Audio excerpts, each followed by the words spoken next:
Dear student, आज के video में हम लोग गैमेटोजेनेसिस के बारे में पढ़ेंगे, युग्मक जनन के बारे में। युग्मक क्या होता है और युग्मक निर्माण क्या होता है, इन सब के बारे में हम लोग पढ़ेंगे।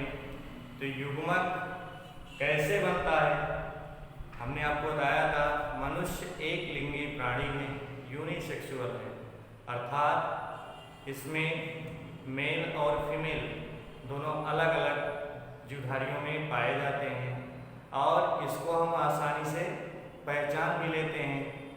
पहचानने का मतलब हमने उसके लिए एक शब्द प्रयोग किया था, सेक्सुअल डायमॉर्फिज्म, लैंगिक द्विरूपता। जीवधारियों में लैंगिक द्विरूपता देखने को मिलती है। उनके लैंगिक लक्षणों के आधार पर हम यह डिसाइड कर लेते हैं, निश्चित कर लेते हैं कि वो मेल है या फीमेल है। उनके लक्षणों के आधार पर हम पता कर लेते हैं कि वह मेल है कि फीमेल है। तो मनुष्य में लैंगिक द्विरूपता दिखती है। इसके बाद युग्मक क्या होता है और युग्मक जनन क्या है, इसको हम समझते हैं। हमारे शरीर का निर्माण कोशिकाओं से मिलकर हुआ है और कोशिकाएं निरंतर विभाजित होती रहती हैं। आप कोशिका मत का सिद्धांत पढ़े होंगे, कोशिका मत पढ़े होंगे, तो उसमें बताया गया है कि नई कोशिकाओं का निर्माण पुरानी कोशिकाओं के विभाजन के फलस्वरूप होता है। तो हमारे शरीर की जो कोशिकाएं होती हैं वह निरंतर विभाजित होती रहती हैं और ये कोशिकाएं जो विभाजित होती हैं दो प्रकार की होती हैं, दो प्रकार से विभाजित होती हैं। पहला है माइटोसिस, जिसको हम कहते हैं समसूत्री विभाजन, समसूत्री विभाजन, और दूसरा होता है मियोसिस, जिसको हम कहते हैं अर्धसूत्री विभाजन, अर्धसूत्री विभाजन। अब दोनों प्रकार के विभाजन में थोड़ा सा अंतर है। जैसे कि माइटोसिस या समसूत्री विभाजन हमारे शरीर की लगभग सभी प्रकार की कोशिकाओं में होती है। इस प्रकार का विभाजन लगभग कोशिकाओं में होता है और इसमें एक मदर सेल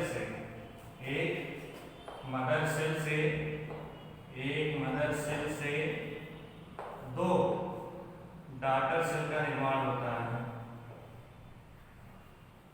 दो डॉटर सेल का निर्माण होता है। एक मदर सेल से दो डॉटर सेल का निर्माण होता है और जो डॉटर सेल का निर्माण होता है इसमें क्रोमोसोम अर्थात गुणसूत्रों की संख्या समान होती है, अर्थात जितना इसमें गुणसूत्र होंगे उतना ही इसमें भी होंगे। तो यह भी डिप्लॉयड होता है और यह भी डिप्लॉयड होता है, द्विगुणित होता है। लेकिन अगर हम बात करें अर्धसूत्री विभाजन की, तो अर्धसूत्री विभाजन में थोड़ा सा अलग होता है। अर्धसूत्री विभाजन में एक मदर सेल से चार डॉटर सेल का निर्माण होता है, 4 डॉटर सेल का निर्माण होता है। और ये जो चार डॉटर सेल का निर्माण होता है इसमें गुणसूत्रों की संख्या आधी हो जाती है, अर्थात अगर यहाँ पर 2n होती है तो यहाँ प्रत्येक कोशिका में इनकी संख्या n हो जाती है, जिसको हम हैप्लॉइड कहते हैं। मतलब डिप्लॉयड से हैप्लॉइड हो जाता है, गुणसूत्रों की संख्या आधी हो जाती है। और इस प्रकार का विभाजन लैंगिक जनन की प्रक्रिया में होता है, लैंगिक जनन की प्रक्रिया में होता है। तो लैंगिक जनन के अर्धसूत्री विभाजन के फलस्वरूप लैंगिक कोशिकाओं में क्या होता है, गुणसूत्रों की संख्या आधी हो जाती है और जो कि युग्मक निर्माण की प्रक्रिया कहलाती है।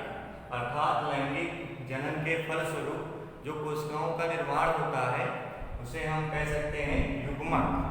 तो जो युग्मक बनते हैं, युग्मक में गुणसूत्रों की संख्या आधी हो जाती है, गुणसूत्रों की संख्या आधी हो जाती है जिसे हम कहते हैं युग्मक या गैमीट के नाम से जानते हैं, और गैमीट के निर्माण की जो प्रक्रिया होती है उसी को हम गैमीटोजेनेसिस के नाम से जानते हैं, या उसे युग्मक जनन भी कहते हैं। अब युग्मक जनन दो प्रकार का होता है। पहला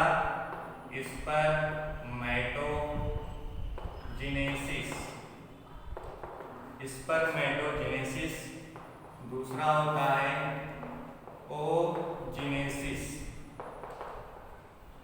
ओजेनेसिस। तो पहले प्रकार का जो युग्मक जनन होता है उसको हम स्पर्मेटोजेनेसिस कहते हैं, और इस प्रकार के जनन में मेल गैमीट का निर्माण होता है। मेल गैमीट, जिसको हम स्पर्म के नाम से भी जानते हैं, और दूसरा ओजेनेसिस होता है। यह प्रक्रिया फीमेल में होती है और फीमेल गैमीट का निर्माण होता है, जिसको हम एग भी कहते हैं। तो यहाँ पर गैमीटोजेनेसिस की प्रक्रिया दो प्रकार से, स्पर्मेटोजेनेसिस और ओजेनेसिस। अगर स्पर्म का निर्माण हो रहा है तो स्पर्मेटोजेनेसिस, अगर एग का निर्माण हो रहा है तो ओजेनेसिस, ये होता है। अब हम एक एक प्रक्रिया के बारे में पढ़ेंगे। सबसे पहले हम लोग पढ़ेंगे स्पर्मेटोजेनेसिस के बारे में। यहाँ पर गैमीटोजेनेसिस की जो प्रक्रिया है हम यहाँ पे शुरू कर रहे हैं। स्पर्मेटोजेनेसिस